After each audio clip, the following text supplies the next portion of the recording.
마음 정돈하시고 이제 예배 시작하겠습니다. 오늘 제가 일하면서 생각하는 게 있는데요. 정말 성령님 없으면은 우리가 살 수 없다는 것을 다시 한번 깨닫는 시간이 됐으면 좋겠습니다. 성령님께서 우리 안에 운행하시고 이 교회뿐만 아니라 세상에 나갔을 때도 성령님과 함께 대화하고 함께 지내는 우리 성도들이 됐으면 좋겠습니다. 성령님이 오셨네 찬양드리겠습니다.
거주하시고 성령님이 오시는 것을 내 마음으로 느꼈습니까? 그러면 하나님 성령님 안에서 충만하기를 원합니다. 내 영혼이 성령이여 내 영혼 찬양드리겠습니다.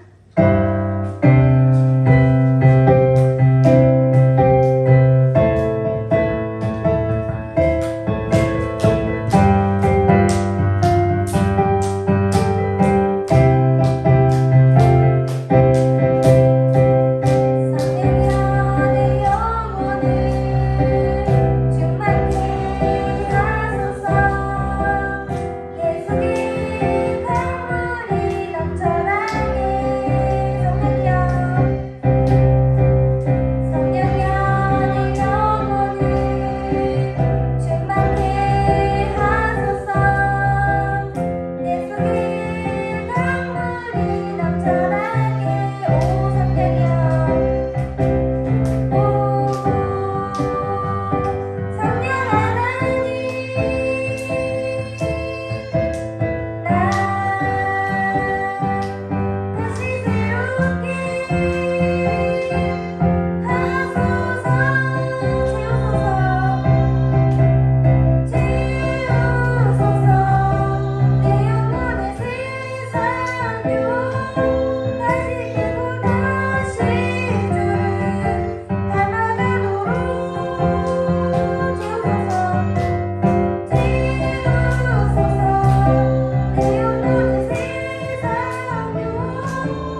결정하셨으면 그 성령님 안에서 우리가 오늘이 됐든 내일이 됐든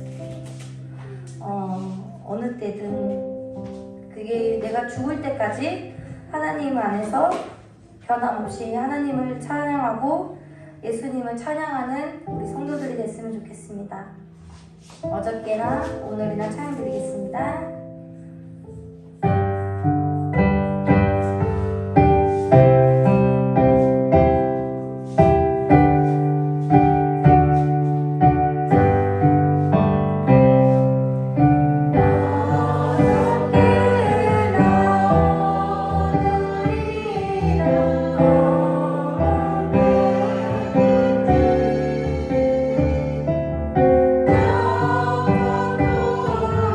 주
고백드리겠습니다.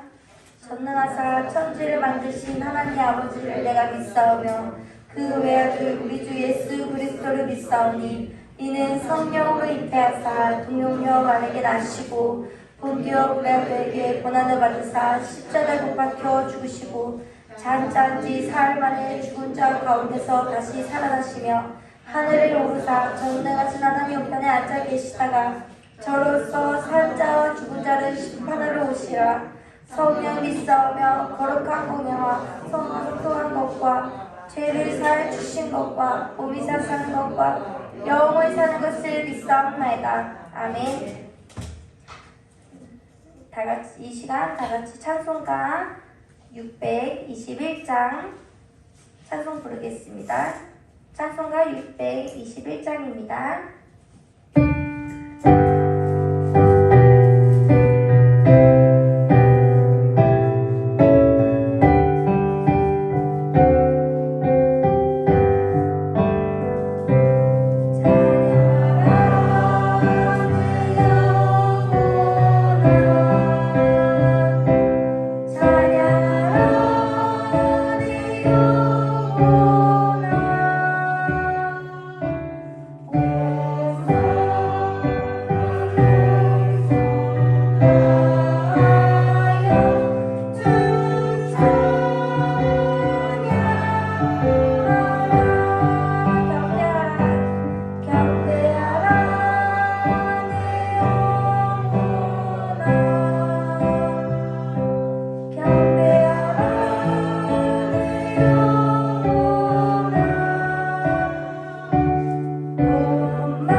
저희를 대표해 박정숙 권사님 나오셔서 기도드리겠습니다.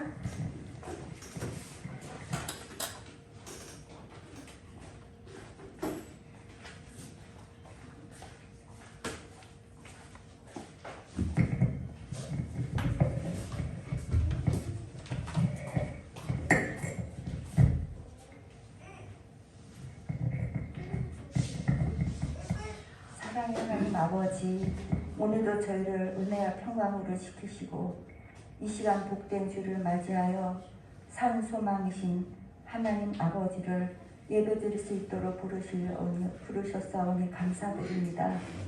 하나님 아버지, 저희들의 부족하고 연약함을 불쌍히시고 항상 붙들어 주시기를 원합니다.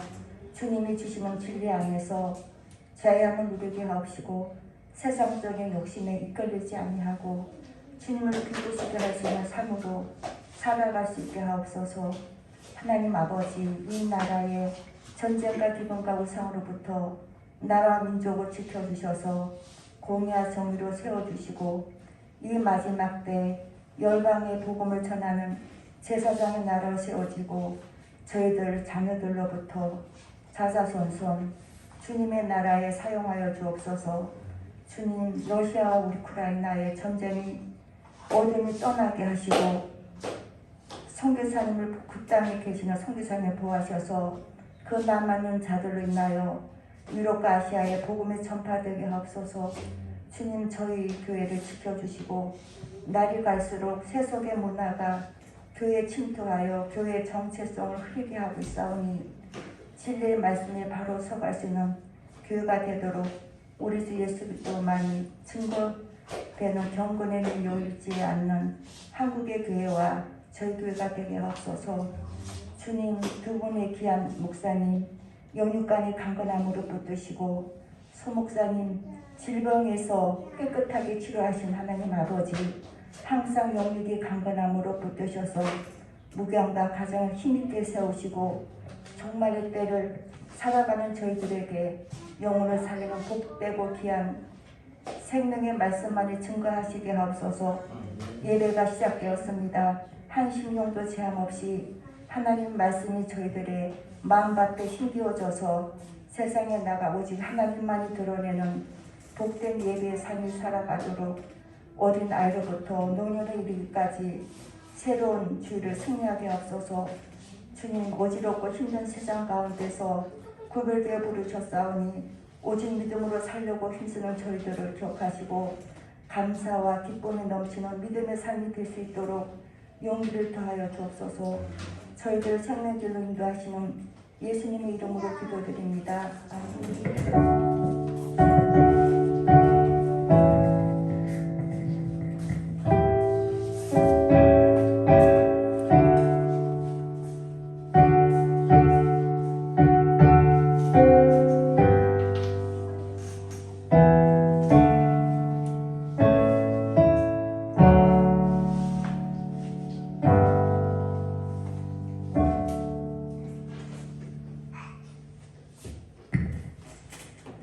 오늘 보실 말씀은 고린도 후서 4장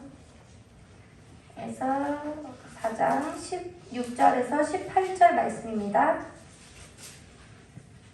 고린도 후서 4장 16절에서 18절 말씀입니다.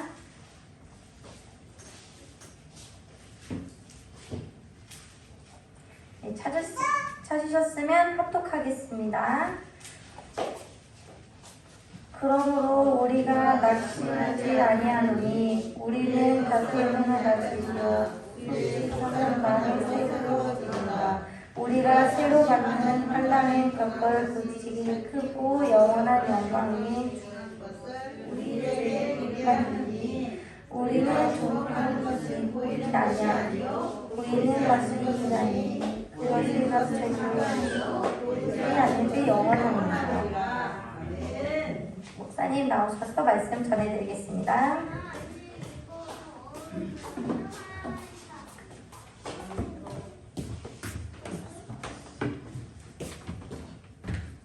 다같이 잠깐 기도드리도록 하겠습니다. 좋으신 아버지 하나님, 좋은 날에 주님의 날의 첫날을 주 앞에 드리기 위해 한자리에 불러주시니 감사합니다.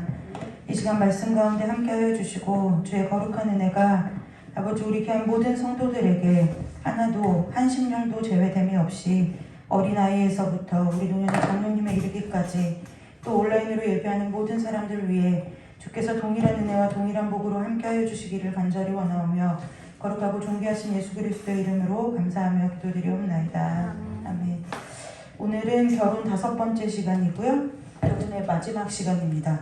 일주일 동안 원래 지금 저희가 다뤄야 할 부분이 있는데 그리스도인의 이혼과 그 다음에 그리스도인의 독신이 무엇인가 이걸 좀 다룰 필요가 있는데요. 그래서 그걸 다루어야 되는지 아니면 조금 더 결혼에 대해서 깊이 들여다보고 마무리를 지어야 되는지 기도하다가 독신, 그리스도인의 이혼과 독신에 대하여는 그 저녁 예배 때 우리 청년들하고 나눌 때 그때 나누기로 하고 오늘은 결혼에 대해서 조금 더 깊이 정리를 하고 마무리하는 것으로 해서 사랑과 결혼에 대한 설교를 이제 마치려고 합니다. 우리가 계속 똑같이 반복해서 우리가 지금 4주, 오늘 5주차죠. 5주차 동안 듣고 있는 것이 뭐냐면 결혼은 언약이다라는 거였어요. 그래서 물론 당연히 신랑 신부, 그러니까 아내와 남편과의 사이에 언약의 관계이기도 하지만 그 언약이 누구 앞에 드려지는 것이냐면 하나님 앞에 드려지는 것이다. 그래서 언약에 대해서 우리가 함께 나누었고요. 그 다음에 결혼이 중요한 이유는 시대가 변하고 시대가 발전함에 따라서 사람들이 만들어낸 제도가 아니라 원래 창세기에서부터 하나님께서 태초를 지으실 때부터 사람을 지으실 때부터 결혼이라는 것을 정해놓으신 삶의 방식이기 때문에 결혼이 중요하다는 거예요. 그래서 이제 이따 저녁 예배 때 우리 청년들하고는 그래서 그럼 요즘 독신이 많죠. 독신을 원하는 사람들이 많고 또 그 요즘에 이렇게 그 뭐랄까요 예능 프로그램들을 보면은 예능 프로그램이 아니라 대부분의 생각들이 꼭 결혼해야 되나 이거랑 그 다음에 두 번째는 꼭 결혼은 사랑해서 했다 치고 꼭 아이를 낳아서 길러야 되는가 이것에 대한 가치관의 혼란이 오는 시대를 살아가고 있다는 거예요. 그래서 그거에 대해서는 이제 청년들하고 나누기로 하고 오늘 그래서 그러면 결혼해서 어떻게 살아가야 되느냐가 지금 중요한 거예요. 결혼해서 어떻게 살아가야 되느냐. 결혼은 사실은 오늘도 뭐 안수집사님 댁에 결혼식이 있다고 하지만 결혼식 하는 건 사실 별로 어렵지 않아요. 세상 말대로 돈만 있으면 다 돼요. 돈 있으면 식장 잡고 좋은 날짜 잡고 서로가 마음에 드는 예물 고르고 살 집을 마련하고 물론 그것이 그렇게 쉬운 일은 아니지만 평생을 살아가는 일보다는 어찌 보면 결혼식 하는 일은 굉장히 쉬운 일이라는 거예요. 그 이후로부터 시작되는 것이 진짜 출발인데요. 그 이후에 그리스도인이 가정이라는 것을 이루게 되는 거예요. 그래서 결혼과 가정은 따로 뗄 수가 없어요. 근데 희한한 것은 뭐냐면 결혼 때는 행복했는데 결혼은 행복했어요. 결혼식 때는 행복했어요. 결혼식 때는 행복했는데 가정이 불행한 경우들이 아마 우리나라 가정 중에 굉장히 많을 거예요.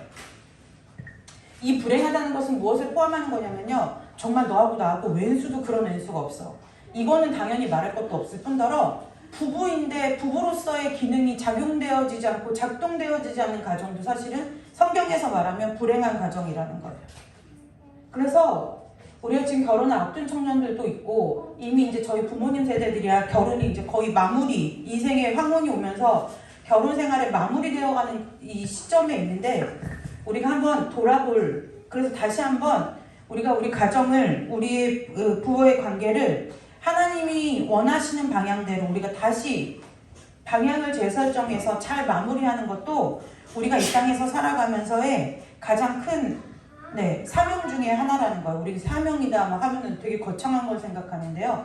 금요일 때 얘기한 대로 우리의 사명은 무엇이냐면 이 땅에서 어쩌든 저쩌든 넘어지든 자빠지든 하나님 붙들고 의지하고 일평생 그냥 살아가는 것, 끝까지 살아내는 것. 얼마든지 우리가 우리의 삶을 포기할 수도 있고 그냥 우리의 삶이 될 대로 되라고 내버려둘 수도 있는데 그렇지 않고 그래도 또 넘어지고 또 뒤로 넘어져도 하나님 붙들고 일어나서 끝까지 하나님이 오라고 하시는 그날까지 살아내는 것 그게 하나님 앞에 가장 큰 충성이라는 거예요. 결혼할 때 대부분 다 행복해요. 결혼할 때 불행한 사람 별로 없어요. 근데 가정이 문제예요. 결혼은 시작인 거고요. 사실은 가정을 이루기 위해서 결혼하는 거예요. 그래서 결혼할 때 어떤 드레스를 입었고 어떤 집을 마련했고 어떤 혼수를 해왔고 어떤 예물을 서로 주고받았고 이것이 중요하냐? 성경은 그거에 대해서 한 번도 얘기해 본 적이 없어요. 어떻게 어떻게 물질을 준비해서 중요하지 않아요. 가정에 대해서 가정 때문에 이 결혼인 거예요. 우리가 결혼해서 가정을 꾸리는데요. 이 가정 생활을 통해서 우리 장로님 카톡 프로필에 천국 같은 가정이 우리 장로님 카톡 프로필이죠. 소원이신 것 같아요. 그런데 그 천국 같은 가정이라는 말이 정확한 표현이에요. 천국 생활을 이 땅에서 모형적으로 샘플로 경험하는 것이 가정 생활이라는 거예요. 그래서 우리는 가정 생활이 천국이다 얘기하면 문제가 없고 그 다음에 아이들이 막 다 무탈하게 다 잘 되고 막 이것을 꿈꾼다는 거예요. 근데 이 천국에 늘 제가 설교할 때 천국의 포인트는 무사 무탈하고 안전하고 안위한 것이 아니라 천국의 늘 키포인트는 뭐냐면 하나님이라는 거예요. 하나님이라는 거예요. 저희 아빠가 우리 여든이신데 해마다 저희 할머니 할아버지 그 제사 기일이 되면은 고향에 가면 할아버지 할머니가 안 계시잖아요. 그런데 굳이 백발이 성성한 노인분들이 우르르 몰려가요. 어디로 가냐면 산소 앞으로요. 몰려가서 그 앞에서 아니 이미 천국 가신 분들에 대해서 뭐 얘기를 한다고 들을 수 있겠어요? 그런데 그날을 기념하여 그냥 형제들이 모이는 거예요. 모여서 그 앞에서 어머니 아버지 좋아하시던 찬송도 불러드리고 그냥 식구들끼리 예배드리고 밥 먹고 헤어지고 와요. 왜 근데 거기까지 가느냐는 거예요. 늘 얘기하죠. 천국은 막 12진주문이 있고 눈물과 슬픔과 애곡과 고통함이 없이 우리의 짐을 벗겨주는 것이 아니라 내 아버지, 내가 돌아갈 고향이기 때문에 천국이 우리 가운데 의미가 있는 거예요. 네, 고향 같은 거예요. 그래서 고향의 의미는 뭐냐면 우리 부모님이 계신 곳, 내가 나고 자란 그 정서가 있는 곳이 고향이죠. 원래 우리가 있어야 될 곳은 어디냐면 하나님과 함께하는 곳이라는 거예요. 그 천국 같은 가정이라는 것은 무엇이냐면 눈물이 없고 근심이 없고 염려가 없고 문제가 없는 그것이 천국 같은 가정이 아니라 하나님이 계신 가정을 만드는 것, 그것이 믿는 사람들이 결혼하는 또한 가장 중요한 목적이라 그랬어요. 그래서 우리가 그럼 믿는 사람과 믿지 않는 사람의 결혼이 무엇이 다르냐? 믿지 않는 사람의 결혼은 어디에서 목적이 끝나냐면 가정의 행복에서 목적이 끝나요. 가정의 행복에서 끝나는 거예요. 믿는 사람들의 가정은 어디까지 끝나느냐? 가족 구성원 처음에는 부부로 시작하겠죠. 부부로 시작해서 이제 자녀를 낳을 거예요. 그 다음에 이제 손주들이 생기겠죠. 어쨌든 이 대를 잇는 가정, 새로운 가정이 탄생하는 데 있어서 근데 이제 대부분 보면은 이제 부부 자녀를 놓고 봐요. 이 가족 구성원들이 서로가 서로에게 믿음의 지지와 격려를 보여주면서 하나님 안에 하나님을 믿는 신앙 안에 자꾸 든든하게 서가도록 서로가 서로에게 믿음의 아주 좋은 동역자의 역할을 해주는 것까지가 가정의 역할이라는 거예요. 그래서 예를 들어 이런 게 있어요. 믿는 사람과 믿지 않는 사람이 결혼을 하는 경우들이 요즘은 많아요. 요즘 청년들이, 믿는 청년들의 최고의 고민이 뭐냐면 믿는 남자를 어디서 찾느냐는 거예요. 그게 제가 어디 그 통계에서 보니까 뭐라고 하죠? 천분의 1인가 그렇대요. 네, 믿는 배우자를 만날 확률이 1000분의 1인가 그렇다는 거예요. 그러니까 지금 저희가 이 얘기의 논점은 오늘 이 말씀의 설교의 논점은 믿는 사람끼리 만났느냐, 믿는 자와 믿지 않는 자와 만났느냐 그것이 아니라 그러면 믿지 않는 사람의 입장에서는 믿는 배우자를 만난 게 굉장히 힘든 일이라는 거예요. 왜요? 왜 힘드냐면 뭘 같이 할 수가 없어요. 좋은 날은 다 교회 행사가 잡혀 있는 거예요. 그런데 그러면 이 믿는 배우자는 믿지 않는 배우자를 향해서 끊임없이 욕을 먹고 또 말하자면 마음의 아픈 소리를 다 듣고 하면서도 왜 계속 믿는 것을 같이 믿자는 것을 공유하려고 하느냐, 믿는 속성을 믿음을 공유하려고 하느냐. 왜요? 이것이 사랑의 표현의 방법이라는 거예요. 사랑의 표현의 방법이라는 거예요. 자, 오늘 그래서 우리가 행복하게 결혼의 스타트를 끊었는데 가정이 불행하지 않고 가정이 천국 같은 가정이 되기 위해서 우리가 삶의 방식을 어떻게 재설정해야 될 것인지를 배우기 위해서 오늘 이 고린도후서 말씀을 우리가 함께 보았다는 거예요. 성경에서 말하는 이 결혼은 무엇이냐? 결혼을 좀 단순하게 정의하자면 두 사람의 삶이 정확하게 합쳐지는 거예요. 두 사람의 삶이 합쳐지고 그 다음에 두 사람에 있어서의 그 관계의 긴밀함은 이제 뭐냐면 결혼이라는 제도권 안으로 들어오면 이 배우자, 상대 배우자를 향한 이 서로의 연결된 그 긴밀함은 어떤 것이냐면 부모도 어떻게 할 수 없는 긴밀함이라는 거예요. 부모의 이제는 부모의 품을 떠나죠. 부모가 어떻게 할 수 없는 부모와 자녀 간의 관계보다 더 강력한 유대 관계가 결혼을 통해서 형성된다는 거예요. 그래서 결혼이 왜 중요하느냐?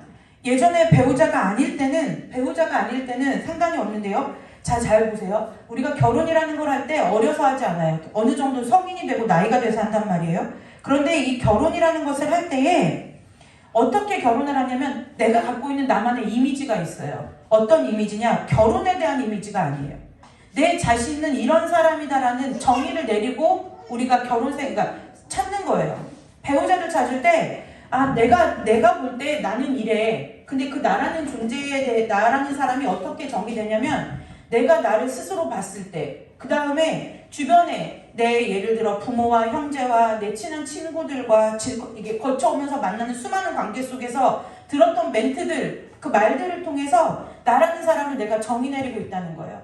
아 내가 성격은 이렇고 내가 뭐 이런 일에 있어서는 조금 민감하고 이런 일에 있어서는 좀 둔하고 그것으로 인해서 나라는 것이 형성된 후에 또 다른 나를 만나는 거예요. 이 사람도 그 나름대로 자기가 살아온 배경과 문화를 가지고 자기만의 이미지, 자기만의 것을 갖고 있는 사람들끼리 만나는 거예요. 그래서 사실은 굉장히 감성적인 일인 것 같지만 굉장히 이성적인 일이 결혼인 거예요. 그런데 이게 예전에는 이렇게 지내다가 이렇게 지냈는데 각 개인에게 있어서 치명타를 남기는 상처들이 있어요. 그 상처들이 뭐냐면 직장 상사가 말하거나 그런 사람들이 말하는 게 아니에요. 내가 내 자신에게 스스로 내리는 평가가 내 자신을 갉아먹는 경우들이 있어요. 네. 그래서 자존감이 떨어진다고 하죠. 그런데 그 자존감 떨어지는 사람들을 오랜 시간 상담해 보면 공통적으로 나타나는 특징 중에 하나가 뭐냐면 누가 뭐라 하지 않아도 일단 자기가 자기 스스로를 굉장히 낮게 본다는 거예요. 네, 자기 스스로를 굉장히 낮게 봐요. 자기 스스로를 굉장히 낮게 보기 때문에 다른 사람들이 칭찬하고 높여주고 세워주는 말보다는 다른 사람들이 나를 낮추어 보고 비난하고 그 다음에 평가하는 말들을 훨씬 더 쉽게 받아들인다는 거예요. 왜요? 내 안에 있는 이게 자석이 철가루를 끌어당기듯이 그 자존감이 강한 사람은 자꾸 강하게 되고요. 자존감이 약한 사람은 자꾸 늪으로 들어가는 거예요. 10명을 상담해보면 8, 9은 예외가 아니에요. 그것을 바꾸어주는 그것이 뭐냐면 하나님 안에서 당신이 존귀한 자입니다라는 당신은 사랑받기 위해 태어난 사람이라는 그 하나님의 고백이 하나님의 사랑의 그 메시지가 사람을 회복시키는데요. 그 메시지를 들어도 그 메시지를 통해서 사람이 회복되기까지가 긴 여정이 필요하다는 거예요. 어찌됐든 이 나에 대해서 자기 스스로가 굉장히 긍정적인 어떠한 평가를 내리는 사람들이 시간이 지나고 나이가 먹으면 먹을수록 굉장히 적어져요.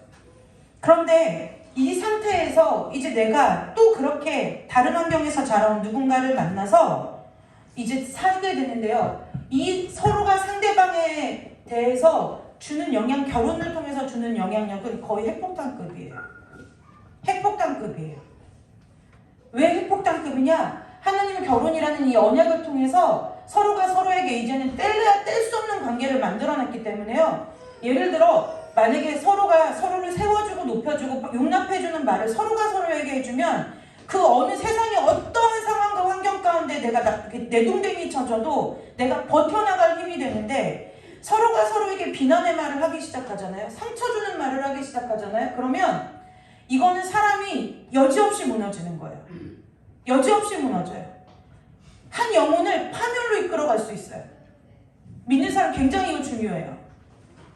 아무리 속이 어떻든 뭐 하든 간에 이 말이라는 것이 그래서 잠언 말씀에 지혜로운 말은 이 말을 왜 그렇게 말을 하느냐면 분명히 하나님 말은 영이고 생명이라고 했거든요. 우리가 그러니까 긍정적인 말을 해라 뭐 부정적인 말을 해라 그것이 아니라 하나님 안에서 결혼이 가진 이 언약의 파급력이 굉장히 크다는 거예요. 언약의 파급력이 굉장히 크다는 거예요. 제가 저희 장로님 부부를 뵐 때마다 느끼는 것 하나가 뭐냐면 우리 권사님 장로님 참 잘 세워주세요. 힘든 일이 있을 때 힘든 일이 있고 예를 들어 직장을 또 옮겨야 되는 문제나 여러 가지 삶의 문제들이 있어서 두 분이 그 대화를 통해서 가정을 잘 세워가는 본이 돼요. 네, 그게 굉장히 중요하다는 거예요. 굉장히 중요하다는 거. 아담이 하와를 하나님께서 아담을 잠시 잠에 취하게 하신 다음에 갈비뼈를 빼내서 하와를 만들어서 아담에게로 데리고 올 때 그 내 뼈 중에 뼈요 살 중에 살이라는 것이 무슨 말이라고 했어요? 이거 내 뼈네? 이거 내 살이네? 이 뜻이라 했어요. 그것이 무엇이냐? 그것이 결혼의 의미라는 거예요. 근데 어르신들은 살면서 삶의 지혜로 그걸 어느 정도까지는 아신 것 같아요. 이제는 내가 너고 네가 나다 이러고 그냥 사랑 때문이 아니라 정으로 산다, 의리로 산다는 하시지만 그냥 저 사람의 삶이 내 삶이고 내 삶이 저 사람의 삶이 되는 것을 세상의 지혜로는 깨달으신 것 같아요. 그런데 그것을 뛰어넘는 언약의 파급력이라는 게 있다는 거예요. 요즘 연예계에 이렇게 뉴스를 보면 어떤 연예인이 실수를 하거나 과오를 저질렀을 때 계약사와 이 계약이 파기되죠. 파기될 때 보면은 유명한 톱스타일수록 그 위약금을 어마어마한 천문학적인 액수를 물어주는 것을 볼 수 있어요. 세상의 언약도 그럴 건데 하나님께서 양쪽에 하나님이 누구보다 존귀하게 생명을 귀하게 여기시는데 귀하게 여기는 생명의 둘이 만나서 하나님을 보증 삼아 언약하는 결혼이라는 것은 말할 것도 없는 거예요. 그래서 제가 딱 정의를 내린다는 것이 아니라 그래서 이 결혼이라는 것은 이러한 파급력이 있어요. 그래서 우리가 반드시 중요하게 생각해야 될 것은 뭐냐면 말이라는 거예요. 말이요. 오늘 우리가 함께 읽은 성경 본문 중에 겉사람은 날로 후패하나 속사람은 날로 새롭다 그랬어요. 우리 겉사람은 여기 있는 어린아이도 제일 어린 우리 선영이도 예외 없어요. 사실은 우리가 성장기 때까지는 큰다고 얘기하지만 그 아이도 정말 냉정하고 냉철하게 말하면 죽음을 향해서 그냥 스타트를 끊어서 가기 시작하는 거예요. 네, 죽음이라는 것까지 가는 거예요. 그런데 우리가 그 상황 가운데 있어서 겉사람은 날로 후패해지지만 속사람이 날로 새로워진대요. 근데 그 속사람이 날로 어떻게 새로워질까요? 우리가 답을 정확하게 얘기하지 않아도 믿음을 통해서 새로워지겠죠. 근데 그 믿음을 서로가 서로에게 있어서 하나님 예수 그리스도의 사랑과 믿음을 전해주고 보여주고 샘플링 해줘야 될 의무와 책임이 누구에게 있냐면 서로의 배우자에게 있다는 거예요. 그래서 무엇에 힘쓰셔야 되느냐, 우리가 어떻게 하면, 물론 그거 너무 중요해요. 어떻게 하면은 우리가 재정을 잘 꾸려서 우리 가정을 경제적으로 든든하게 세울까, 우리 자녀들을 위해서 어떤 부모가 될까 준비하는 것 중요해요. 그러나 그 서로의 배우자가 예수 그리스도의 사랑 안에서 강력하게 연합하는 것만큼 중요한 일이 가정 가운데 없다는 거예요. 부부 상담을 해보잖아요. 부부 상담을 해보면 시작은 어디냐면요. 시작은 예를 들어 배우자의 외도 이런 거 되게 많을 것 같죠. 극히 드물어요. 그런데 차라리 그런 경우는 상담하기가 쉬워요. 네, 왜요? 문제가 명확해요. 어떤 사건이 있는 거예요. 그리고 굳이 나누자면 피해자와 가해자가 명백해요. 네, 외도를 저지른 사람이 가해자고요. 외도 그것을 지켜본 사람이 피해자인 거예요. 그러니까 상담이 쉬워요. 왜냐면 이 가해를 한 사람도 그것이 잘못인 걸 알기 때문에 설명을 하면 쉽게 인지하고 알아듣는 거예요. 근데 그리스도인 가정의 거의 100%의 문제는 뭐냐면 서로의 말 때문에 시작돼요. 그래서 그 말 때문에 시작이 돼서 서로가 오래 참아요. 사람은 오래 참듯이 오래 참아요. 그래서 나중에 이제 오래 참아서 마음도 식고 이제 저 사람의 말도 내게 들리지 않고 신뢰도 떨어지고 한 다음에 이제 오잖아요. 찾아오면 제가 이렇게 물어봐요. 근데 뭐 때문에 그러세요? 그러면 무엇 때문에 원인을 못 찾는 경우가 거의 100%예요. 네, 왜 그런지 몰라요. 언제부터 그렇게 되셨어요? 잘 몰라요. 무슨 일 때문에 그러세요? 특별한 일은 없는 것 같아요. 근데 왜 그러냐? 이 말 때문에 그렇다는 거예요. 말하는 방법이 다르고요. 네, 방법이 다르고요. 표현할 때 쓰는 단어들이 다르고요. 뭐 이런 게 있어요. 어쨌든 간에 이 말이라는 거예요. 그래서 하나님은 결혼이라는 제도 가운데 무엇을 숨겨놓으셨냐면 나와 내가 만나서 서로에게 치유자로서의 역할을 감당하게 해놓으셨어요. 왜 치유자라는 역할을 해놓으셨냐면 사람이 자라는 과정에서 상처를 받지 않을 수가 없어요. 부모로부터도 상처를 받고요. 또 친구 관계에서도 상처를 받고요. 여러 가지 살면서 각자 개인으로서 살아올 때 갖고 있던 누구에게도 말 못할 삶의 아픔들과 어려움들이 있어요. 근데 벌거벗었을 때 부끄러워하지 않았다, 이 얘기는 우리가 육신적으로 우리가 지난주에 그리스도의 성을 다뤘지만 성적인 연합을 의미하는 그것을 뛰어넘어서 그 한 영혼의 밑바닥까지 다 보여줘도 부끄럽지 않다는 거예요. 그게 사랑의 힘이라는 것을 여러분들이 알고 계실 거예요. 그래서 우리가 주로 그것이 어느 때 나타나느냐, 대화할 때, 그 다음에 부부싸움 할 때 보면은 우리가 서로 막 감정이 격해져서 막 부부싸움을 하게 되지만 좀 차분하게 한 템포 쉬어서 냉정하게 생각을 해보면 저 사람이 왜 저렇게 나는 그런 의도로 말한 것이 아닌데 왜 저렇게 내가 이런 말만 하면 발끈하지 하는 그 발끈하는 포인트에 그 사람의 상처와 아픔이 들어있다는 거예요. 네. 그래서 서로 부부싸움 할 때 화해하는 것이 중요한 게 아니에요. 우리나라는 늘 화해를 강조해요. 평안을 강조하는 거예요. 근데 화해가 중요한 것이 아니라 우리가 왜 싸웠는지, 그리고 우리가 그 싸웠을 때 무엇 때문에 내가 당신의 말을 듣고 이렇게 아프고 힘들었는지를, 이게 남편이라고 해서 다 들어줘야 할 이유도 없고요. 또 아내라고 해서 또 다 들어줘야 할 이유도 없는 거예요. 서로가 대화를 통해서 나누어야 된다는 거예요. 싸울 수 있어요. 당연히 안 싸우는 게 더 이상한 거예요. 서로가 그 오랜 시간을 다른 모습으로 살아온 남녀가 만나서 사는데 어떻게 몇 달 만에, 몇 년 만에 그것이 하나가 되겠느냐는 거예요. 그래서 말에 있어요. 그 말에 있는데, 그래서 우리가 결혼을 해서 대화를 할 때에 무엇을 보아야 되느냐? 서로 상대방의 말하는 방법과 상대방이 표현하는 방식을 얼른 알아차리려고 노력하는 서로의 노력이 좀 필요해요. 네, 서로의 노력이 필요하다는 거예요. 저희 목사님이요, 처음에 저를 만났어요. 만났는데 뭘 좋아하네요. 그냥 묻질 않았어요. 이런 거예요.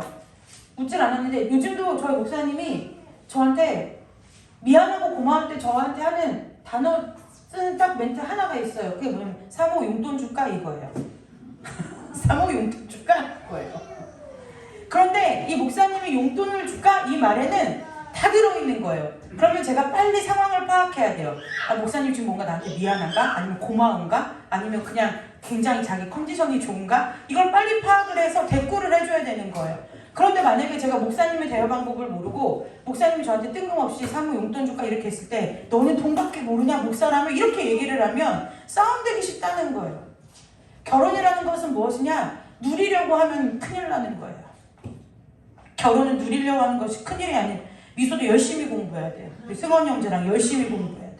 뭘 공부해야 되냐? 끊임없이 상대방한테 공부해야 돼요.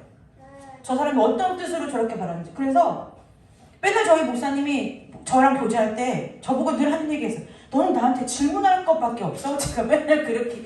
왜냐면 저는 탐색을 해야 되는 거예요. 그래서 제가 이렇게 말하죠. 무슨 얘기를 이렇게 하는데 이게 제가 자란 환경에서는 그렇게 썩 좋을 때 쓰는 말이 아닌 거예요. 근데 목사님이 어떤 얘기를 썼어요? 그래서 제가 그랬어요. 내가 들을 때는 이런 뜻인데 무슨 의도로 말한 거야? 나 궁금해서 그래. 그랬더니 난 그런 의도가 아닌데 이게 무엇이냐면 그렇게 계속 대화를 통해서 맞춰가야 된다는 거예요. 맞춰가야 된다는 거예요. 제가 만약에 목사님이 어떠한 마음을 가지고 용돈 줄까 근데 제가 거기다 대고 목사님한테 그래 네가 나한테 100만 원 줄래 1000만 원 줄래 얼마나 줄라고 나한테 그렇게 얘기하냐 이렇게 말하면 좋은 뜻으로 시작한 일이 전혀 이해와 뜻과 상관없는 의도로 대화가 흘러간다는 거예요. 그래서 여러분 하나님이 서로에게 치유자로 세우셨어요. 그래서 서로의 상처, 부부싸움이 문제가 되는 이유는 뭐냐면요. 이게 싸움도 기술이라고 자꾸 하다 보면 저 사람의 약점이 보여요.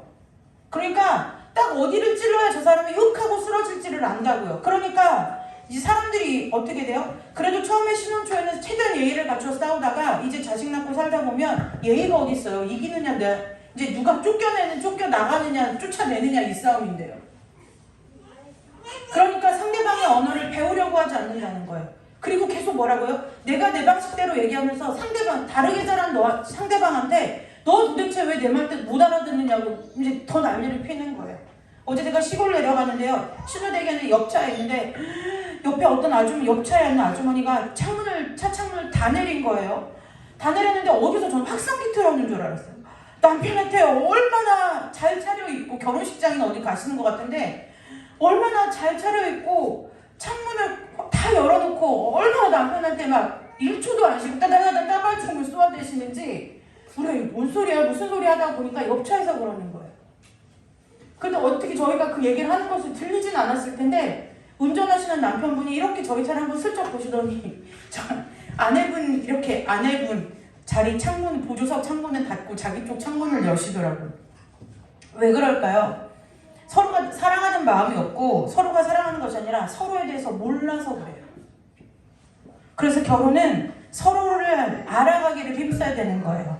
그런데 그리스도인들은요, 사실 우리가 그래요. 좋은 점 알아가는 것은 살면서 그냥 할 수 있어요. 근데 저 사람이 어떤 아픔과 상처를 가졌는지는 유심히 자세히 들여다보아야 알 수 있는 거예요. 서로가 서로에게 거룩한 하나님이 세우신 치유자로서의 능력을 잘 활용하는 가정들이 되시기를 주님의 이름으로 축복합니다. 그래서요, 세상에서 아무리 상처받아도 내 지금 가정으로 돌아왔는데 내 가족이, 내 배우자가 그것에 있어서 품어주고 용납하고 세워주는 말 그 한마디면 끝나는 거예요. 더 이상의 위로와 격려를 어디서 찾지 않아요. 저와 여러분의 삶이 서로의 배우자에게 거룩한 치유자로서의 역할을 지혜롭게 잘 감당하는 은혜가 있으시기를 주님의 이름으로 축복합니다. 이것이 무엇이냐면 서로 상대방이 원하는 방법과 방식이 무엇인지를 알아야 된다는 거예요.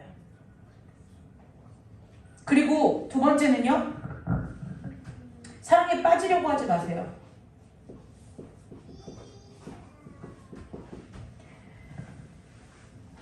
낮은 해처럼 밤의 달처럼 그 가사에 보면 주의 사랑은 무슨 사랑이라고 말하냐면 베푸는 사랑이라고 그래요. 세상 사람들은 서로 사랑에 빠져서 결혼하지만요, 그리스도인들의 가정은 서로가 베푸는 사랑으로서의 사랑의 스위치온 변화가 있어야 돼요. 네, 변화가 돼야 돼요. 서양의, 그러니까 우리나라도 지금 그래요. 우리나라의 이혼율도 보면 예전에는 도대체 왜 이 상황에서 우리 엄마 아빠는 이혼 안고 살아? 라고 막 왜 첩을 막 열어두고 막 이렇게 하는 이해 없는 상황이었는데요. 요즘도 젊은 세대들을 보면은 사랑이 식었다고 이혼하는 경우들이 굉장히 많이 있어요. 사랑이 식었다, 이제 더 이상 사랑하지 않는데요. 제가 그러면 그 젊은 부부들한테 도대체 너희들이 생각하는 사랑이 뭐냐고 물어봐요. 대답을 못해요. 서로가 서로에게 이제 관심도 없는 것 같고요. 서로가 서로에게 이제 서로 아이에게만 관심이 있을 뿐 나에게는 관심이 있는 것 같지 않아요. 여러분, 사랑은 하나예요. 네. 그게 사랑의 확신이 없는 거예요. 내가 자녀가 생겼어요. 근데 둘 다 부모로서 초보예요. 그래서 그 일에, 조금 더 낯선 일에 이 사람을 믿는 거예요. 서로가 서로의 배우자를 믿는 거라고요. 아, 이 사람은 늘 언제나 한결같이 내 옆에 있어줄 사람, 나를 지지해줄 사람이라고 믿고 내가 좀 더 낯설고 좀 더 얼른 해야 되는 자녀를 양육하는 일에 헌신했어요. 그런데 그 시간 동안에 서로의 배우자가 이제 애정이시건네 사랑이시건네 이타령을 하고 있으면 이게 믿는 가정이 아니라는 거예요. 저와 여러분의 삶에 있어서 사랑을 받으려고 하는 일에 힘쓰시지 말고 베푸는 일에 힘쓰시기를 주님의 이름으로 축복합니다. 베푸세요. 사랑은, 성경에서 말하는 사랑은 예수님이 뭐예요? 예수님이 우리를 그냥 사랑하자, 내가 너희를 사랑한다 그러면서 우리를 예수님께로 흡수시키지 않으셨어요. 그분이 먼저 십자가에 자신을 내어주고 우리를 지금까지도 기다리고 계시는 거예요. 내가 그리스도의 사랑으로 당신은 사랑해, 예수의 사랑으로 당신은 사랑해 얘기는 잘해요. 찬송은 잘 불러요. 그런데 그것을 삶으로 살아내기는 쉬운 일이 아니라는 거예요. 끊임없이 자기를 내어줘야 돼요. 때로는 지쳐요. 때로는 힘들어요. 아파요. 슬퍼요. 괴로워요. 언제까지 내가 이렇게 해야 되나 싶고 언제까지 나만 이래야 되나 싶고 끝이 보이지 않는 싸움 같아요. 한 가지 분명하게 말씀드릴 것은 반드시 그 끝은 하나님께서 주신 행복과 평강이라는 거예요. 그래서 서로를 섬기시기를 힘쓰시기를 주님의 이름으로 축복합니다. 그래서 결혼할 때요, 서로 섬기려는 마음의 결단하고 해야 되는 거예요. 그런데 우리나라는 결혼 문화가 그렇지 않죠. 주로 어떻게 돼요? 아내들이 남편한테 맞춰주는 스타일이에요. 네, 아내들이 남편한테 맞춰주는 스타일이에요. 제가 지난주에 저희 청년들한테 이렇게 얘기했어요. 제가 저희 목사님을 진짜 대단하다고 보는 이유 한 가지가 있어요. 그 한 가지가 뭐냐면, 저희 목사님 지금도 제가 잠꼬 자다가 목말라 하잖아요. 그러면 편의점에 가서 뭘 사와요. 마실 걸 사와요. 근데 전 제가 잠꼬 잔 줄을 몰라요.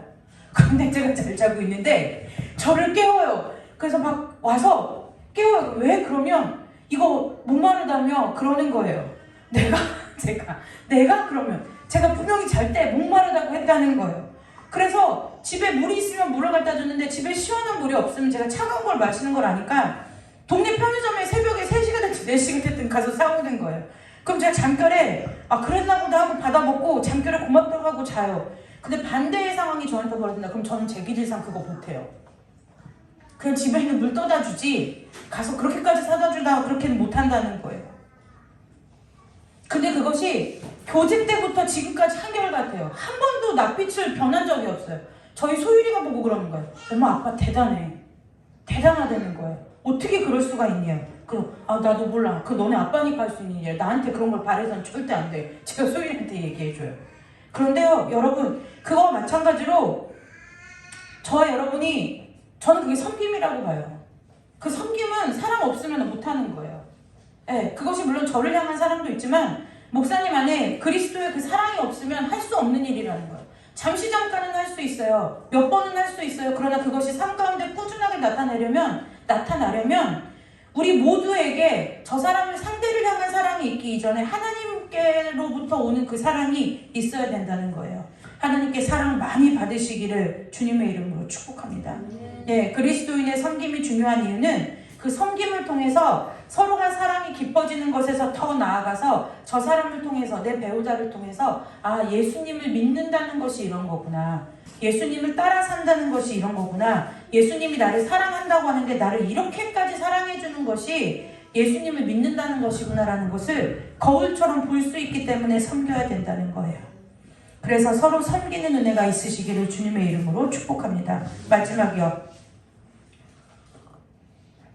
저와 여러분에게 은혜가 있으시기를 주님의 이름으로 축복합니다. 마가복음 11장 25절에 보면, 찾지 말고 들으세요. 예수님은 너희가 기도할 때 무슨 일이 있냐면 서로, 마가복음 11장 25절에 이러한 말씀이 있어요. 우리가 기도하러 갈 때 이렇게 얘기하세요. 제가 찾아서 읽어드릴게요. 11장 25절에 서서 기도할 때에 아무에게나 혐의가 있거든 용서하라. 그리하여야 하늘에 계신 너희 아버지께서도 너희 허물을 사하여 주시리라 라는 말씀이 마가복음 11장 25절에 있는데요. 그것을 조금 헬라어 원어로 풀어서 여러분들에게 좀 설명을 해드리자면 이런 거예요. 만약에 너희가 나한테 와서 기도하려고 할 때 이웃하고 서로 왼수진 일이 있거나, 부부간에 서로 왼수진 일이 있거나, 어떠한 관계 가운데서 서로 왼수진 일이 있으면, 원수진 일이 있으면, 그러면 뭐예요? 그를 마음으로 먼저 용서하고 난 후에 기도하라는 거예요. 결혼에 있어서 사랑의 힘만큼 꼭 필요하고 반드시 있어야 되는 것 중에 하나는 뭐냐면 용서의 힘이라는 거예요. 그래서 그 용서의 힘이 필요한데요. 그것은 어떻게 가능하느냐? 예수님의 은혜를 경험해야 가능하다는 거예요. 네, 예수님의 은혜를. 저 정말 우리 한나랑 예은이를 보면은 재밌어 죽겠어요. 앞에 둘이 나를 앉아갖고 얼마나 예쁘게 잘 살려고 열심히 받아 적는지 제가 여기 속으로 보면서 하나님 쟤네 복 주세요 맨날 기도하는데, 우리가 결혼할 때요 사랑의 양축이 있어야 돼요. 양축이 있어야 되는데 하나가 사랑이면 하나는 용서할 수 있는 힘이어야 돼요. 이 두 가지가 다 있어야 돼요. 우리가 사랑한다고요? 사랑하면 용서할 수 있다고요? 그렇지 않아요. 사랑은 하나님은 그러실 수 있어요. 사람한테는요, 사랑은 사랑이고 용서는 용서예요. 네, 용서는 용서예요. 사람은 이것이 잘 결합이 안 돼요. 이것을 딱 하나로 결합시킬 수 있는 것이 있는데, 그것이 뭐냐면 예수님의 그 십자가의 은혜예요. 그래서 우리가 혼인서약할 때 기쁠 때나 슬플 때나 어려울 때나 건강할 때나 아플 때나 비올 때나 그 얘기를 하는 이유가 그거예요. 근데 그걸 하려면 어떠한 상황 가운데서도 사랑하지만 어떠한 상황 가운데서도 저 사람을 용납하고 용서할 준비가 되어 있어야 된다는 거예요. 그럼 상대방은 뭐야? 용서를 받는 사람은 뭐라고 할까요? 그 사람도 어떤 은혜가 있어야 되느냐? 잘 뉘우칠 수 있는 은혜가 있어야 돼요. 네. 잘못을 했는데 난 너 때문에 힘들어, 아파 이렇게 얘기했는데, 그래 내가 뭘 그렇게 잘못했어, 이렇게 이게 극단적인 이야기긴 한데, 난 당신이 나한테 말을 좀 예쁘게 해줬으면 좋겠어. 넌 지금 내 말투 하나 갖고 꼬투리 잡는 거냐? 이렇게 얘기하면 되겠느냐는 거예요. 대화가 되겠느냐는 거예요. 저희 목사님하고 소율이가 티격태격거려요. 이제 장난을 이제 목사님이 걸죠, 대부분. 그럼 소율이가 이제 뭐라고 딱 한마디 하면 목사님이 멈추냐면, 아빠 왜? 이쯤 되면 대화 그만하자는 얘기지? 이러면 목사님이 미안하고 얼른 사과를 해요. 이제 장난이 이제 넘어갔다는 얘기죠. 그런데 우리가 이 사랑과 용서할 수 있는 두 가지의 기둥, 가치관의 기둥이 동시에 우리 가운데 세워져 가야 된다는 거예요. 그래서 결혼식을 통해서는 사랑이 시작된다면 이 결혼이라는 그 가정 생활 가운데서 이 사랑과 용서의 축이 굉장히 굳건해져야 된다는 거예요. 처음에는 이런 거죠. 지난주 우리 이미 선교사님이 오셔서 그 얘기, 청년들에게 그 얘기 해주셨어요. 내가 그 결혼하기 전에는 바람만 피워봐라. 바람만 피우면 나는 자식이고 뭐고 내팽개치고 그날로 끝이야. 이 얘기를 시어머니한테 하셨대요. 시어머니가 산후조리를 해주러 오셨는데 그 얘기를 하셨대요. 그래서 얘네들이 깜짝 놀랐어요. 시어머니한테요? 이랬어요. 그랬는데 아무튼 그러셨대요. 그런데 이제 올해 40년 사셨대요. 40년 살아보니 용서 되겠더라 그 얘기 하시더라고요. 네. 물론 내 마음이 아프고 쓰리겠지만 용서 못할 것이 없겠더라 그 얘기를 하시는 거예요. 그런데 여러분 그게 왜 그럴까요? 상대방을 향한 사랑이 깊어서이기도 하지만 이미 사모님 그 얘기 하셨어요. 하나님 사랑 받고 보니 용서할 만하겠더라 하시더라고요. 그래서 반드시 우리가 왜 하나님을 믿는 그리스도인으로서 살아가야 되느냐? 그리스도인으로서 은혜를 경험해야 이 용서와 회개와 사랑의 이 세 박자가 맞아서 갈 수 있다는 거예요. 네. 정말 좋은 배우자는요, 서로를 사랑해주는 배우자예요. 그런데 사랑해줄 때 어떻게 사랑하느냐? 여러분, 우리는 늘 사랑하면은 뭘 해주고 상대방의 비율을 맞춰주고 상대방이 원하는 걸 해준다고 생각하지만 정말 세상 사람들도 요즘 그런 얘기 하던데요. 진짜 사랑은 뭐냐면 상대방이 싫어하는 한 가지 일을 하지 않는 것이다. 진리예요. 그 누가 말했는지 모르는데 거의 복음에 견줄 만한 진리예요. 복음에 견줄 만한 진리예요. 이게 우리가 저와 여러분이 이 세상에서 이 땅에서 천국 같은 가정으로 하나님과의 그 동행함을 경험하려고 하면은 무엇을 해야 되느냐? 상대방이 싫어하는 것을 해야 되지 않지만요, 상대방에게 내가 무례하게 굴고 있다는 것도 빨리 알아챌 수 있는 지혜가 필요하다는 거예요. 그게 사랑이에요. 내가 이렇게 할 때 상대방이 힘들어하는구나. 내가 이렇게 했기 때문에 상대방이 좀 불편해하는구나. 이걸 얼른 알아채는 것도 삶의 지혜라는 거예요. 하나님의 은혜로 우리가 죄사함을 받았다고 한다고 하면 용서 못할 것이 없지요. 네, 그것이 그냥 성경에 기록되어 있는 문자가 아니라 정말 그것이 저와 여러분의 삶 가운데 구원의 확신으로 다가온다면 용서 못할 일이 없다는 거예요. 쉽지 않죠. 여러분, 쉬운 일이 아니에요. 그냥 제가 무턱대고 할 법만 하니까 하세요 이 얘기가 아니에요. 예수님이 어디까지 용서하셨냐면 십자가에 달려 돌아가시기까지 용서하신 거예요. 그만큼 아프다는 거예요. 그만큼 아프다는 거예요. 내가 한 사람을 용서하고 용납한다는 것은 무엇이냐면 내가 죽을 만큼 아프고 죽을 만큼 죽음을 각오할 만큼의 희생이 뒤따르는 일이라는 거예요.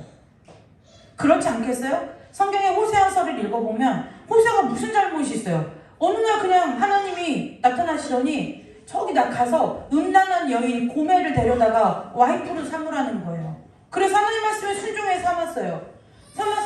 그러면 얘가 은혜를 알고 잘 살아야 될 거 아니에요. 자신 낳고 또 도망가는 거예요. 그러면 가가지고 또 돈을 주고요, 걔를 풀어다가 또 다시 이제 와이프로 맞아요. 그런데 그럼 얘가 또 잘 살아야 될 거 아니에요. 또 나가요. 이걸 반복인 거예요. 물론 그 사건을 통해서 하나님께서 하나님과 우리와의 관계를 짚으시기 위해서 단적으로 써놓으신 성경이기는 하지만 저와 여러분에게 있어서 살아가는 삶에 있어서 자, 이런 거예요. 여러분, 우리 다 아시죠? 남은 안 보면 그만인 거예요. 남은 안 보면 그만이에요. 근데 부모 자식은 그렇지가 않아요. 안 볼래 안 볼 수가 없고요. 내가 안 보고 산다고 해도 마음 가운데 품어져 있기 때문에 그것이 떼어진다고 해서 떨어지는 일이 아니라는 거예요. 그 일에 있어서 반드시 저와 여러분에게 우리의 구원이 현재 효력이 유효한 구원이어야 된다는 거예요. 예수님의 그 십자가의 사랑이 그냥 우리는 겪어보지 않았으니까 그냥 예수님이 우리를 끔찍하게 사랑하셨구나, 생명 주신 사랑이라는 얘기를 너무 쉽게 얘기하는 거예요. 너무 쉽게 얘기하고 그 무게를 잘 못 느낄 때가 너무 많아요. 그런데 우리가 정말 누구를 사랑한다는 것은요, 생명을 걸고 사랑하는 거예요. 생명을 걸고 사랑하는 거예요. 소아 뇌전증 걸린 아이가 하나 있어요. 뇌전증 옛날엔 관질이라고 했죠. 기도부터 해서 기도해요. 근데 사실 그 아이들은 나아지지는 않아요. 평생 누워서 살아야 돼요. 그런데요, 그 집이 보니까 믿는 가정인데 그 아이를 치료하느라고요, 무엇이 아깝겠어요. 이미 아이들이 이제 있는데 집이 자꾸 줄어가는 거예요. 자가를 살았다가 전세로 가고, 전세로 갔다가 이제 월세로 가고, 이제 월세로도 살 수가 없으니까 이제 기초수급을 신청하는 단계까지 오는 거예요. 가는 거예요. 그런데요, 이 부모가 한 번도 뭐에 몰입돼요? 그럼 우리 어떻게 살지? 여기에 몰입되는 것이 아니라 그러면 얘를 어떻게 고치지? 그러니까 뭐냐면 이 집의 형편으로는 신약이 신약이 나와도 이 한 알만 먹으면 이 아이가 정상적으로 살 수 있는 약이 나와도 이 아이는 집안의 형편상 그 약을 사서 먹일 수가 없는 형편인 거예요. 그런데도 불구하고 이 부모가 뭘 기도하느냐? 하나님 나 그 신약 나오게 개발되게 해달라고 기도하는 거예요. 제가 보면서 저게 사랑이구나 싶은 거예요. 집이 줄었다니까요. 형편이 줄었어요. 이제 정말 잘 살았어요. 부부가 맞벌이를 하고요. 빚도 대출금도 없는 아파트에 살고요. 부부가 각자 자기의 차를 몰고 맞벌이를 하면서 살았어요. 2 자녀 낳고 행복하게 살았어요. 그런데 셋째를 낳았는데 셋째가 그렇게 생긴 거예요. 그래서 그 병명을 알기까지 또 많은 돈을 들였어요. 알고 나서 수술을 하고요. 계속 입원을 하고요. 퇴원을 하고요. 그러니까 이제 어떻게 되냐? 이 엄마가 아이를 케어해야 되니까 일을 할 수가 없어요. 그러니까 엄마가 직장을 그만두고 이 아이한테 올인했어요. 그러니까 다른 예를 들어 할머니, 외할머니가 와서 봐주시는 것도 한두 번이지 이 아빠가 이 2 아이를 또 케어하면서 직장 생활을 해야 되는 거예요. 그러니까 직장 생활이 소홀해져요. 그러니까 나중에 직장에서도 이제 그만 나오라는 거예요. 그 가정이 그렇게 가요. 그런데 이 부부가 늘 하는 것이 매일 기도 제목 중에 하나가 뭐냐면 그 신약이 개발되는 거예요. 그게 신약이 지금 미국에서 개발 중이라나 그렇대요. 근데 그 신약이 개발되면 우리나라에 들어오는 게 소원인 거예요. 제가 볼 때 가진 걸 다 팔아도 못 해줘요. 그런데도 그거의 소원인 거예요. 그게 목숨 건 거 아니에요. 꼭 우리가 누구 대신 죽어줘야만 목숨 거는 게 아닌 거예요. 그 사랑 때문에 그 가족의 목숨이 달려있는 거예요. 요즘에 믿는 사람도 이렇게 얘기해요. 냉철하게 판단해야지. 나머지 2 자식도 있는데 여러분 부모의 심정으로는 그게 되지 않는 거예요. 여러분, 저와 여러분에게 그리스도인의 가정을 꾸리고 결혼이라는 제도를 만나는 이 일 이전에 정말 하나님께서 은혜 주셔서 하나님으로부터 받은 은혜와 사랑이 얼마나 큰 것인지가 우리의 심령 깊숙이 깨달아지는 은혜가 풍성하게 부어지시기를 주님의 이름으로 축복합니다.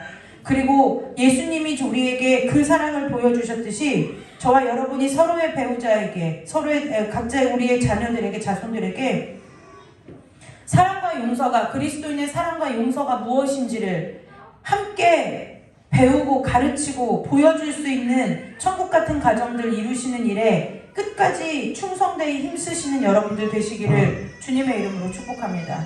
네, 들은 것은 고생하셨어요. 5주가 아니죠. 사랑까지 하면 꽤 오랜 시간 들으셨는데 듣는 것에서 그치지 마시고 삶 가운데 그것을 적용하셔서 여러분 각자의 복으로 삼는 은혜와 결단이 있으시기를 주님의 이름으로 축복합니다. 기도하겠습니다. 하나님, 은혜와 사랑을 감사드립니다. 말로만 은혜와 사랑을 감사하는 것이 아니라 진정으로 전심으로 하나님의 사랑을 감사하며 그 사랑 가운데 거하며 그 사랑으로 나누며 베풀며 섬기며 서로를 더 사랑하고 격려하고 위로하고 세워주며 하나님께서 꿈꾸시고 하나님께서 계획하셨던 가정들이 우리 모두의 가정 가운데서 새롭게 세워지고 보수되어지고 아버지 튼튼하게 더 든든하게 세워질 수 있도록 주께서 은혜 내려주시기를 간절히 원하오며 거룩하고 존귀하신 예수 그리스도의 이름으로 감사하며 기도드리옵나이다. 아멘. 우리 찬송 한 장 부르고 드려진 헌금 위에 기도하고 축도로서 예배 마치도록 하겠습니다. 이 시간 이후로부터 하나님의 사랑이 하나님의 그 사랑의 필터가 끼워지시기를 주님의 이름으로 축복합니다. 오늘 이 찬양을 부르려고 했는데 왜 하필 이 찬양이 여기 번호가 찢어져 있을까요? 찬송 부르고 우리 드려진 헌금 위에 기도하고 축도로 예배 마치도록 하겠습니다.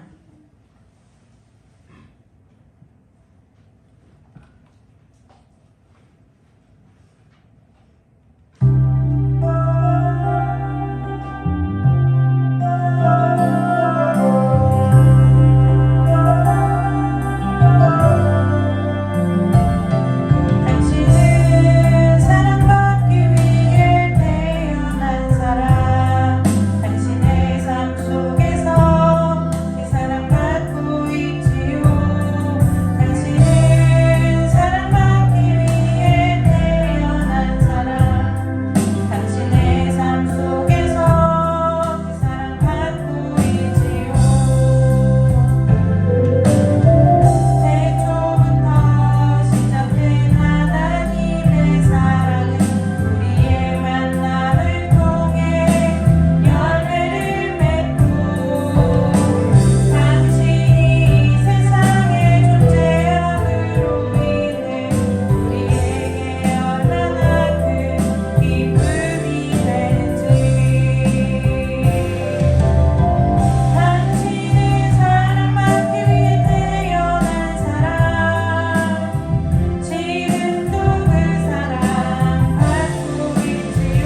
CCM인 줄 아는 사람이 별로 없어요. 네, 정말 중요한 내용 그 뒷내용인데요. 서로가 서로에게 이 사랑을 전해주는 거룩한 통로로 사용받으시기를 주님의 이름으로 축복합니다. 드려진 헌금 위에서 기도하고 예배 마치도록 하겠습니다. 하나님의 물질의 주인 되심에 우리 삶의 주인 되심을 거룩하게 물질을 구별하여 드리며 고백하고 주의를 기억하여 하나님 앞에 정한 예물을 드리고 아버지 깨끗하게 치유하신 것을 감사하며 하나님 앞에 감사 예물을 올리는 또한 하나님 일상의 삶이 감사하여 드리는 아버지 감사 예물들이 있습니다. 아버지 우리가 우리를 드릴 수 없어 아버지 앞에 예물로 먼저 드리오니 이 예물을 받아주시고 이 예물을 통하여 하나님의 은혜가 하나님의 사랑이 하나님의 평강이 우리의 가정 가운데 복으로 넘치도록 주님 두 손 들어 축복하여 주옵소서. 감사와 영광을 주 앞에 올려드리오며 예수님의 이름으로 기도드리옵나이다. 아멘. 우리 찬송 한 장 부르고요. 우리 가정이 이렇게 되기를 꿈꾸면서 부르고 목사님 나오셔서 축도로 예배 마치도록 하겠습니다.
기도드리도록 하겠습니다. 고맙고 감사하신 하나님 아버지, 하나님의 가정으로서 사랑과 용서가 그리스도의 사랑과 용서로서 이루어지는 하나님의 가정으로서 온전하게 세워주시기로 또한 그 사랑과 용서가 하나님의 십자가의 사랑과 용서로서 세워지기를 소망하는 우리 귀한 거룩한 성도님들의 모든 가정 위에 하나님께서 영원히 함께 해주시길 간절히 원하오며 겨우신 예수님의 이름으로 축복하며 기도드리옵나이다. 이제는 우리 주 예수 그리스도의 사랑과 하나님 아버지의 넓고 풍성하신 은혜와 성령 하나님의 내주감과 감동 교통하심의 역사가 하나님의 가정을 소망하는 우리 귀한 성도님들의 모든 가정 위에와 또한 복음을 들고 나간 우리 레바논과 몽골 선교지 위에 또한 가정 가운데 말로써 태도로서 가정이 무너지고 상처난 모든 가정 위에 영원히 함께 있을지어다. 하나님께 은혜와 박수 드리겠습니다. 감사합니다.